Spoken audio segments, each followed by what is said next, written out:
ang majority na ating mga kababayan, dugong katutubo, ang tawag sa kanila ay Indio, hindi Pilipino. Silang mga purong Kastila at mestizo ang mga Pilipino. Indios, as we were called, was considered a fourth-class citizens in our own lands by the Spanish colonial government. Ang pangalang Pilipinas ay may halong pananakop at diskriminasyon. It is not inclusive, never been, and never will be. And that's the reason why we need to change the name of the country. Eventually change, even if it takes 1,000 years. May binanggit po ang dating Pangulong Rodrigo Duterte sa news interview sa Philippine Star noong February 12, 2019.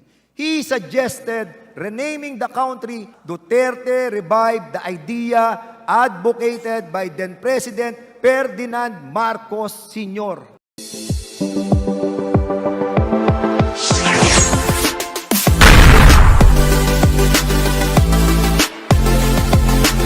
Masayang bati mga Operian, this is Kuya Notch. Kung nais ninyong maunawaan ang aming mga inilalahad, maaari lamang bisitahin at mag-subscribe dito sa Operian Heritage Conservatory channel at pumunta po dito sa playlist. Ayan, pumunta po tayo dito sa playlist at hanapin po natin ang The Guide upang maunawaan ang aming mga video yung inilalabas dito sa Notch channel. Panoorin nyo muna ang The Guide video para sa mga series na magkakasunod-sunod upang maunawaan ang aming mga inilalahad dito sa Operian Heritage Conservatory at Notch channel. So ayun po mga kapatid na Operian, tara na, samahan nyo kami dito sa ating panibagong ilalahad ng mga katotohanan. Tandaan, ang katotohanan ang magpapalaya sa atin. Tara! Masayang bati mga kapatid na Operian, ito po ang inyong Kuya Notch at to this video po ay mahalaga po itong video na panonoorin po natin. Ito po ay kaugnay pa rin sa privilege speech ng ating Congressman Dan Fernandez na kung saan ay hinahanap po natin ang bansang UPIR. Ano po ba ang bansang UPIR? So sa videong ito, ang layo ng videong ito ay para mabuksan po ang ating mga kamalayan at diwa para malaman po natin ang katotohanan na itong bansa nga po ito na ating ginagalawan ay ito nga ba po ay ang bansang UPIR.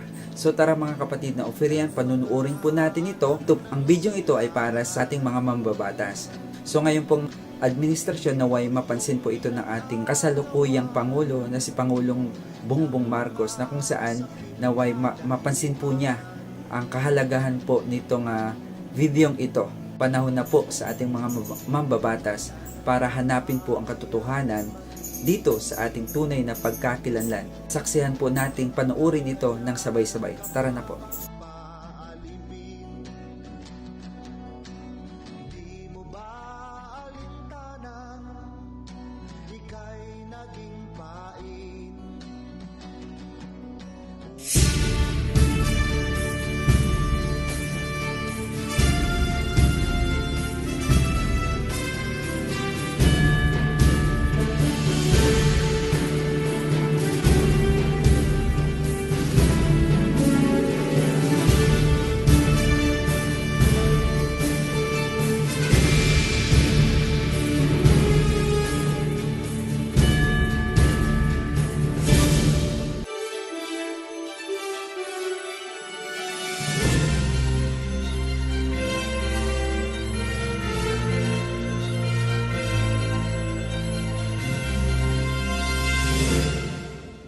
Isang pagbati sa inyong lahat mga kababayan.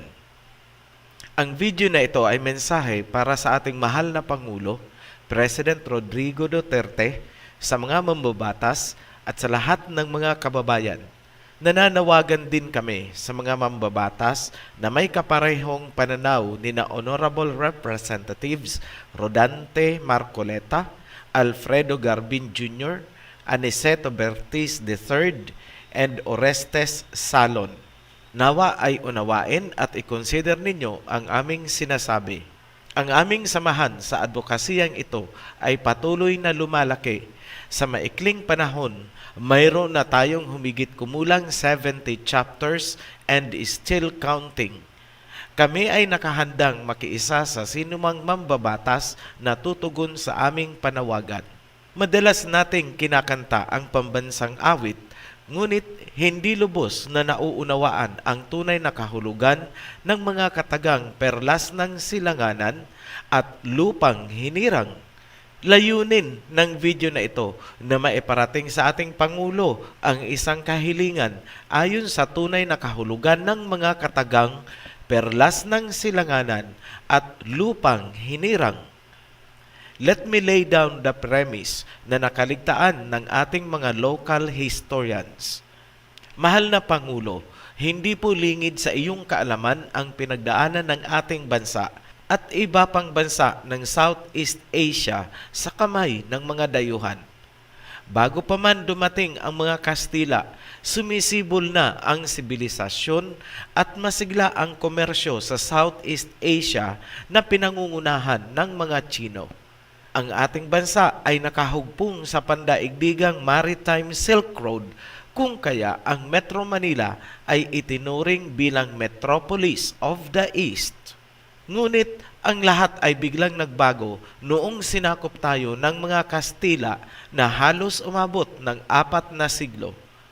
Sa kabilang dako, ang China at India ay sinakop naman ng Britanya.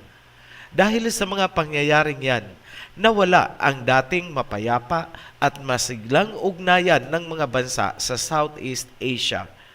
Ang Maritime Silk Road ay natigil at pumalit dito ang galleon trade ng mga Kastila. Taong 1898, ibinenta tayo ng mga Kastila sa mga Amerikano sa halagang $20 million na tila ba isang asyenda na kanilang pag-aari.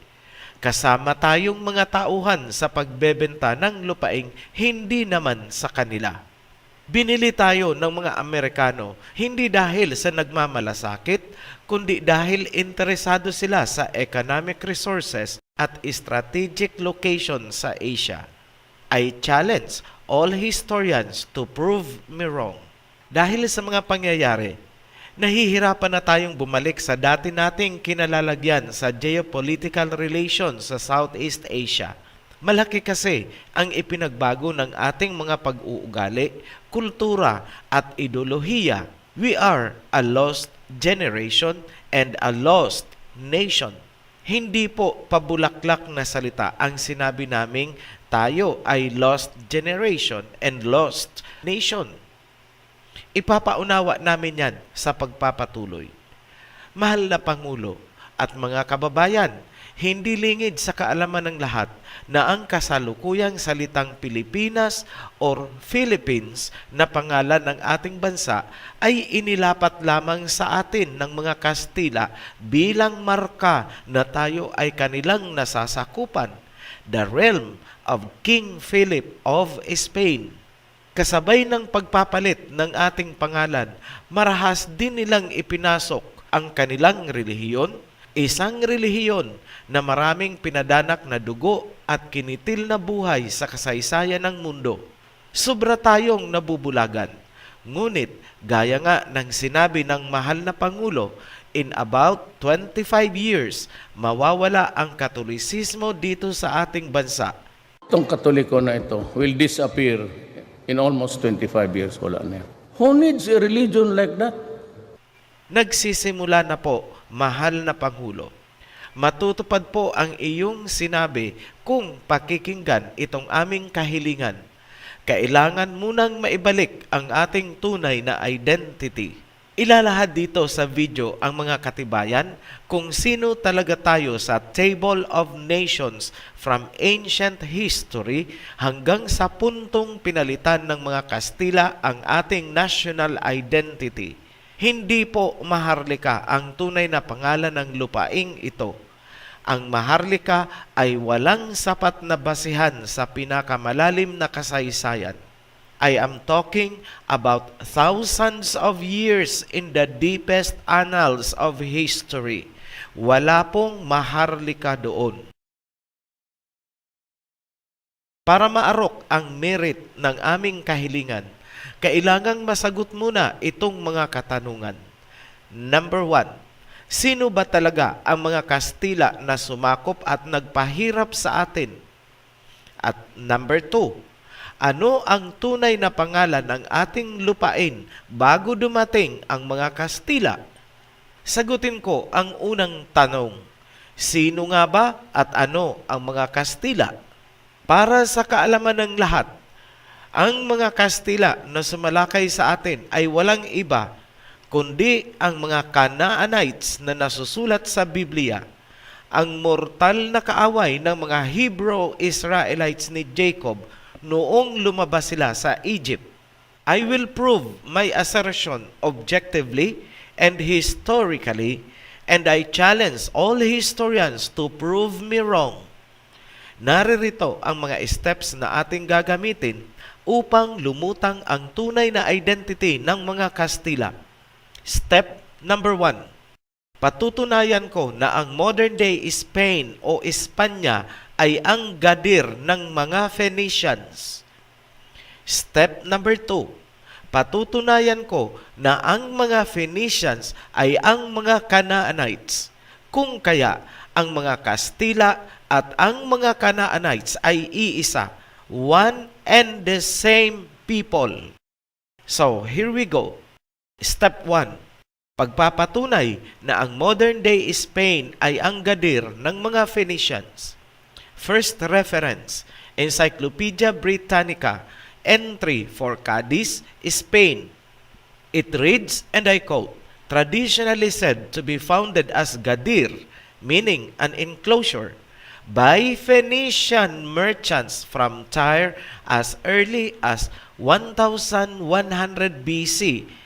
It was occupied by the Carthaginians about 501 BC. Maliwanag ang sinabi ng Encyclopedia Britannica. Ang Cadiz or Spain ay itinatag ng mga Phoenicians at tinawag itong Gadir. Matapos maitatag ng mga Phoenician merchants, ito ay tinirhan ng mga Carthaginians. Sino naman itong mga Carthaginians? Ayon sa Wikipedia, Carthaginians or Western Phoenicians were a group of peoples in the Western Mediterranean who traced their origins to the Phoenicians. Klarado, ang Carthaginians ay mga Phoenicians din, iisang lahi. Second reference, History Files of the United Kingdom. Nagpapatunay din na ang Spain ay ang dating gadir ng mga Phoenicians. Conclusion para sa step number 1. Maliwanag ang mga historical evidence na ang Spain ay walang iba kundi ang gadir ng mga Phoenicians. Let us go to the next step. Ito ang step number 2. Pagpapatunay na ang mga Phoenicians na nagtatag ng gadir or modern-day Spain ay walang iba kundi ang mga Canaanites na nasusulat sa Biblia. First reference, New World Encyclopedia. It reads, and I quote, in terms of archaeology, language, and religion, there is little to set the Phoenicians apart as markedly different from other local cultures of Canaan because they were Canaanites themselves. Indeed, in the Amarna tablets of the 14th century BCE, they called themselves Kenaani or Kinaani, that is, Canaanites. Maliwanag po ang sinasabi ng New World Encyclopedia na ang mga Phoenicians ay mga Canaanites. Sa Amarna tablets of the 14th century BCE, tinawag mismo ng mga Phoenicians ang kanilang sarili na Kinaani, that is, Canaanites. Second reference, Ancient History Encyclopedia. It reads, and I quote, in its time, Phoenicia was known as Canaan and is the land referenced in the Hebrew Scriptures. Maliwanag, mahal na Pangulo, mula sa pagiging Canaanite, naging Phoenicians, at sa katauhang Phoenician, itinayo nila ang Gadir. Later in time, ang Gadir ay naging Gades, Cadiz, and today, Spain or Espanya. Katabi ng Espanya ang Portugal na may kaparehong kultura at isang lingwahe. Iisang lahi lang po yan, mga Canaanites. Ano ang ginawa nitong mga Canaanites alias Phoenicians alias Spaniards across history? Simulan natin sa Biblical times.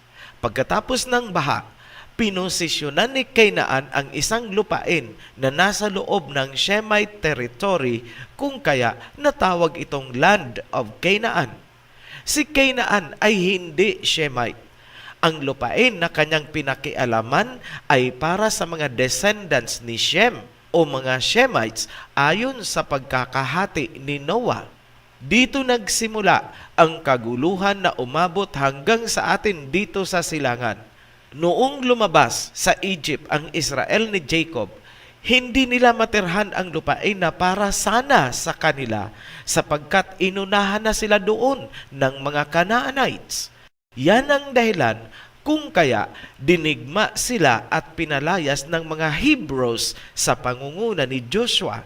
Matapos mapalayas, nagpalit ng pangalan ang mga Canaanites, naging Phoenicians at itinatag nila ang bansang Gadir at Portugal. Sila ngayon ay naging Spaniards and Portuguese. Apparently, pakalipas ng maraming siglo, tila gumante ang mga Canaanites gamit ang bagong katauhan or identity bilang Spaniards and Portuguese. Pinangunahan nila ang transatlantic slave trade. Hinakot nila at ibinenta sa pagkaalipin ang natitirang lahi ng tribe of Judah na nagkanlong sa Africa matapos namang agawin ng Roma ang Jerusalem noong 70 AD Siege of Jerusalem. Ang mga slaves noong transatlantic slave trade ay ang mga tunay na Hudyo. Dito naman sa silangan, sinakop din tayo ng mga Canaanites alias Kastila. Sinamsam ang ating mga lupain, pinasukan ng relihiyon, inalipin tayo sa sariling bayan at tinawag tayong mga Filipino, the slaves of King Philip of Spain. Ngayong alam na natin na ang mga Kastila ay ang mga nagbabalat kayong Canaanites, ito ang tanong, sino ba talaga tayo? At bakit gano'n na lang ang trato sa atin ng mga Canaanites alias Spaniards? Mr. President, diplomacy is a very tricky game. Be careful whom you trust. You have at your disposal various agencies including the National Historical Commission of the Philippines at ang National Commission for Culture and Arts. Maaari nyo po silang atasan na magsagawa ng mas malalim na pagsasaliksik. Ophirian Heritage Conservatory has very limited resources and access. Ngunit alam namin ang lead kung paano bubuksan ang katotohanang magpapalaya sa ating lahat. Kailangan munang maibalik ang tunay na pangalan ng ating bansa ayon sa Table of Nations na inilatag ni Noah at nasusulat sa Genesis. There is more to it than just being a name. The blessings for this nation goes with that name. Ngayon, ano po talaga ang tunay na pangalan ng ating bansa bago pa man dumating ang mga Kastila? First reference, Sebastian Cabot Expedition of 1525. Si Sebastian Cabot ay isang Italian explorer at map cartographer na hinirang at inatasan ni King Ferdinand II of Aragon upang gawan ng mapa ang islands of the Pacific, namely Tarshish, Ophir, Eastern Cathay, at Sipango. Cathay is China, Sipango is Japan. Kindly notice, Mr. President, na ang mga pinangalanang lugar ay pawang nakapaligid sa ating bansa. By elimination process, ang natitirang islands na pwedeng paglapatan ng pangalang Ophir ay walang iba kundi ang ating archipelago. Pangalawang pagpapatunay, Mr. President. This is reference number 2. Colección General de Documentos Relativos a las Islas Filipinas. Ang original copy ay matatagpuan sa Archivo de Indias de Sevilla. Sa pagkakaalam po namin, merong kopya nito sa UST Miguel de Benavides Library. Itong scanned copy na ipinapakita namin ay mula sa Biblioteca de España. Let me read, and I quote, Documento número 98, desde año 1520 hasta 1528. Descripción geográfica desde el Cabo de Buena Esperanza hasta China. Inedito.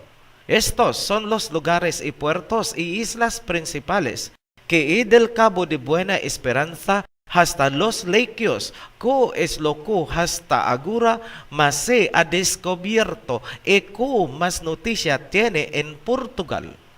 Translation. Document number 98. From year 1520 to 1528. Geographical description from the Cape of Good Hope up to China. These are the main places, ports, and islands from the Cape of Good Hope to the Lequios, which has been discovered so far, and what more news has in Portugal. Note, Lequios is Luzon.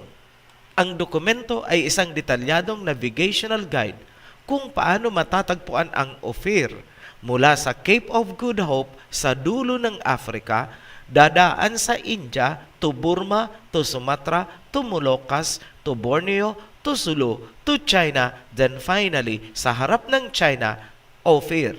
Sa page 136, paragraph 2 ng document, makikita ang isang napakahalagang identity ng ating bansa. Let me read, Mr. President. Saliendo de estas islas para el norte contra la China, esta una isla muy grande y buena y muy abastada, cuya Mansolor en cu y mucho oro e aljofar y perlas es el rey gentil. Translation. Leaving these islands to the north against China is a very large and good and very crowded island that they call Solor, in that there is a lot of gold and pearls. The king is a Gentile.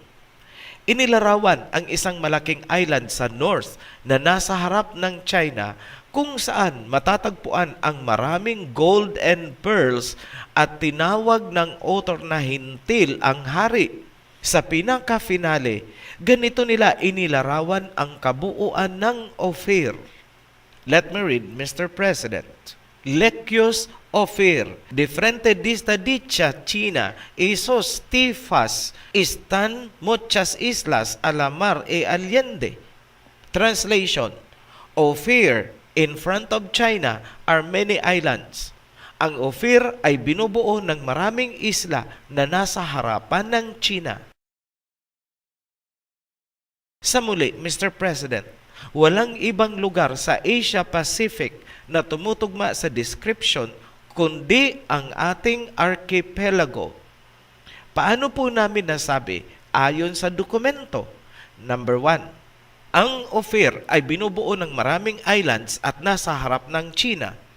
Definitely, walang ibang group of islands sa harap ng China kundi tayo, mahigit 7,000 islands. Number 2, ang Ophir ay maraming ginto, muchos oro, na matatagpuan sa malaking island sa northern part na nasa harap ng China. Tinutukoy po ang ancient gold mines sa Benguet and neighboring provinces ng Lequios or Luzon. Number 3, ang sinasabi ng document ay siya ring sinasabi ng mas higit na naunang kasaysayan. That is, biblical history. Ayon sa Biblia, ang Ophir ay isang lugar kung saan galing ang mga ginto ni King Solomon. Mababasa yan sa 1 Kings chapter 9 verse 28, 1 Kings chapter 10 verse 11, and 1 Kings chapter 22 verse 48, also in 1 Chronicles chapter 29 verse 4. Let me read 1 Kings chapter 9 verse 28. They sailed to Ophir and brought back 420 talents of gold, which they delivered to King Solomon. Similar content po sa 1 Kings chapter 10 verse 11, 1 Kings chapter 22 verse 48, and 1 Chronicles chapter 29 verse 4. Ibinibigay din sa 2 Chronicles chapter 3 verse 6 ang region na pinanggalingan ng gold. Let me read. He adorned the temple with precious stones, and the gold he used was gold of Parvaim. Ang salitang Parvaim ay mula sa Sanskrit word na purva, na ang ibig sabihin ay east or silangan. Therefore, ang Parvaim sa verse na ito ay relating to the Eastern Pacific region. Sa muli, Mr. President, walang ibang lugar dito sa silangan na dadaig sa ating bansa kung volume of natural gold ang pag-uusapan. Pumapangalawa po tayo sa Africa kahit maliit lang ang ating land area. Isa pang pagpapatibay na ang ating bansa ay tinatawag na Ophir. This is the third reference, Mr. President. Ayon sa tatlong Jesuit historians na sina Francisco Colin, Francisco Combes at Gaspar de San Agustin, ang primary settler sa ating archipelago ay sina Ophir. Most probable sa kanya galing ang pangalan ng lupain. Here is the reference: The Philippine Islands, 1493 to 1898, volume 40 to 55. Published as ebook by Project Gutenberg. It reads, and I quote, "And that this was really so, and that the principal settler of these archipelagos was Tarsis, son of Javan, together with his brothers, as were Ophir and Havilah of India," we see in the 10th chapter of Genesis, which treats of the dispersion of peoples and the settlement of countries as we establish in another place. Ayon sa Jesuit historians, magkakasama sina Tarshish, Ophir at Havilah, that is Havilah, bilang primary settlers. Sino nga ba sina Ophir na sinasabi ng mga Jesuit historians? Mr. President, here is a diagram from the Table of Nations and Family Tree of Genesis chapter 10, verse 22 hanggang 29, King James Version. Mula sa taas ng family tree, anak ni Noah si Shem. Naging anak ni Shem si Arphaxad. Naging anak ni Arphaxad si Sela. Naging anak naman ni Sela si Eber o Heber. Si Eber ang ama ng mga Hebrews or Hebreo. Ibig sabihin, ang buong descendants ni Eber ang tinatawag na mga Hebrews. May dalawang anak si Eber kung saan nagsanga ang lahi ng mga Hebrews. Ang una ay si Peleg, kung saan nagmula ang totoong Israel, the 12 tribes ni Jacob. Ang pangalawang sanga ay si Joktan. Anak ni Joktan sina Havilah, Sheba at Ophir, kung saan tayo nagmula. Sa makatuwid, kapatid natin sa pagiging Hebrew ang tunay na Israel ni Jacob. At dahil ang pinaka-ninuno natin ay si Shem na anak ni Noah, kung kaya tayo bilang Hebrew ay tunay na Shemites or Semitic people.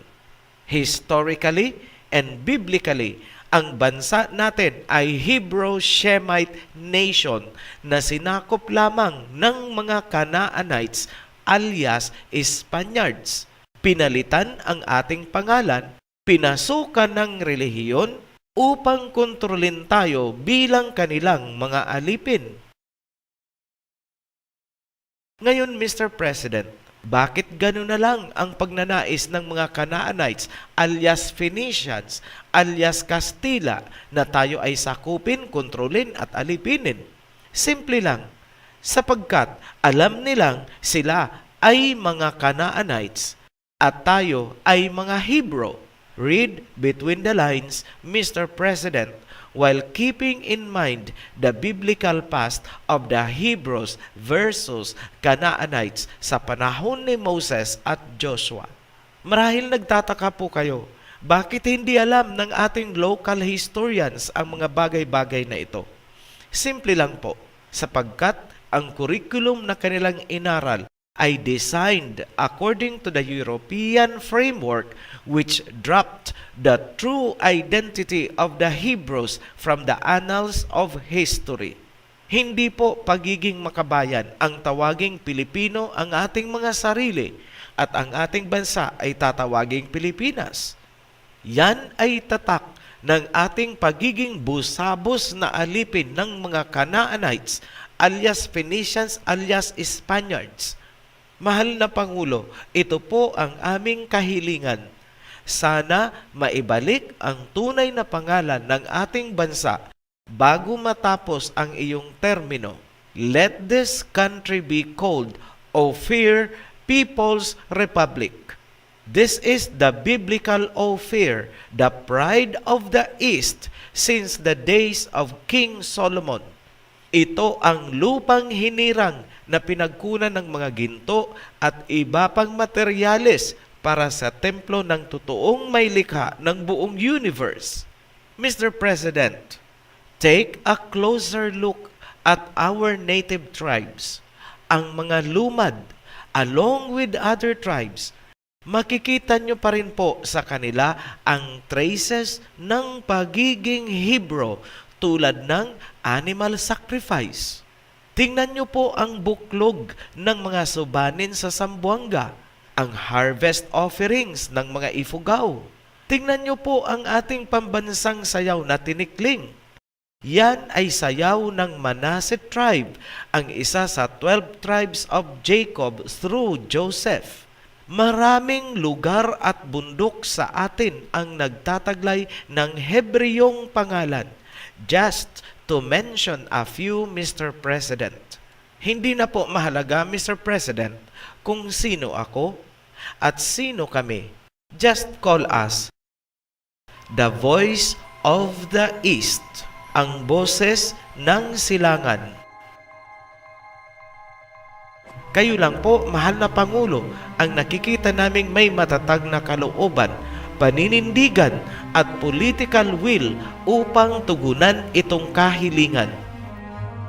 Ituring mo po ito bilang pamana para sa mga susunod na saling lahi.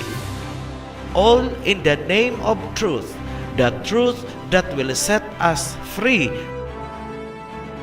Sa mga mambabatas, maging totoo sana ang inyong mga talumpati ng pagiging tapat at makabayan. Nawa ay tulungan nyo ang initiative na aming isinusulong, pagpagin ang anumang bahid ng kolonyalismo. We denounce and strongly despise the Filipino label. We are no longer subjects of the Canaanites. Let's stop calling ourselves Filipinos.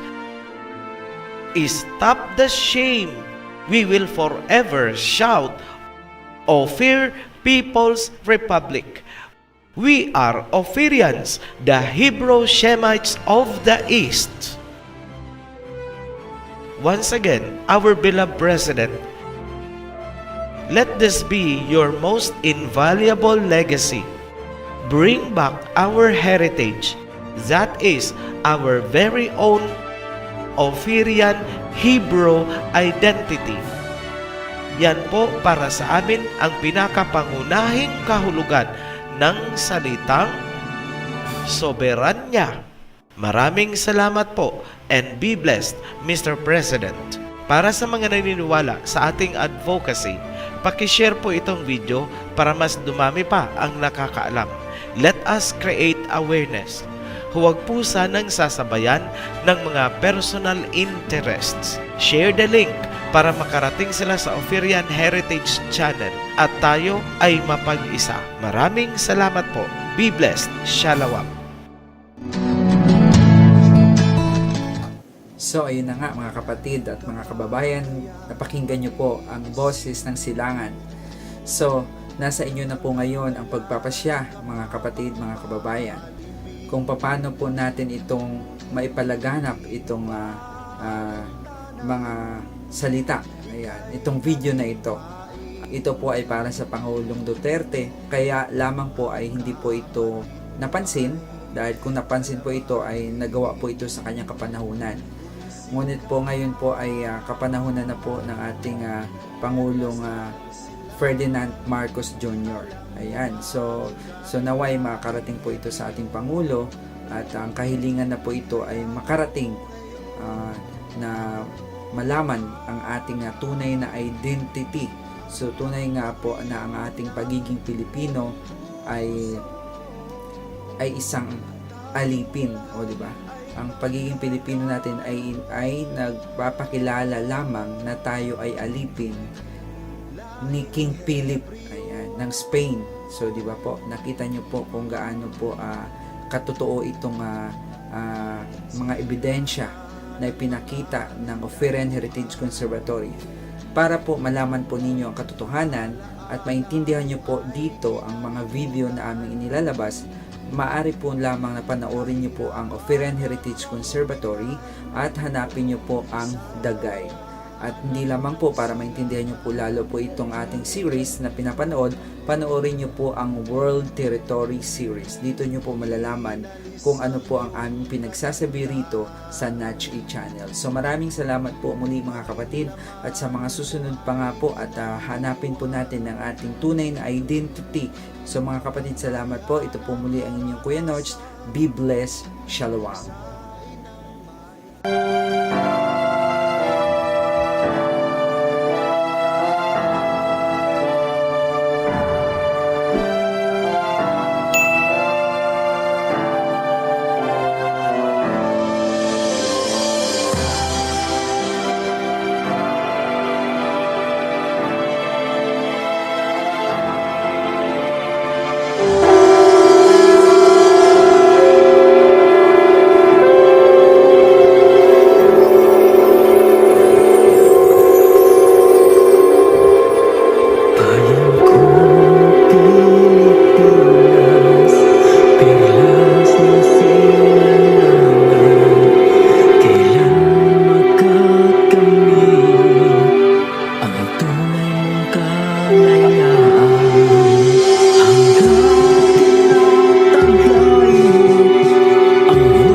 Let this country be called Ophir People's Republic.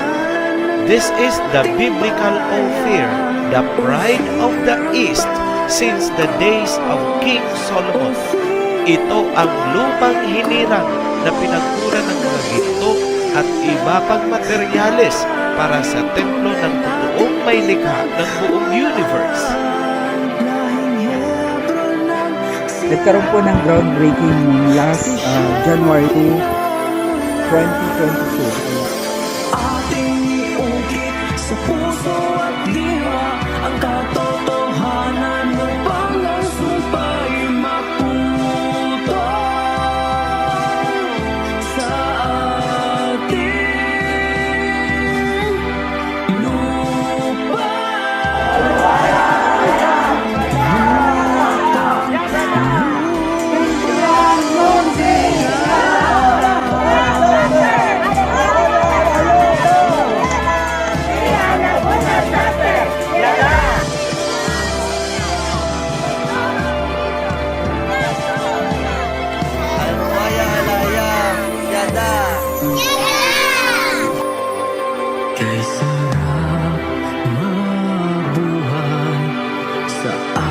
sarili.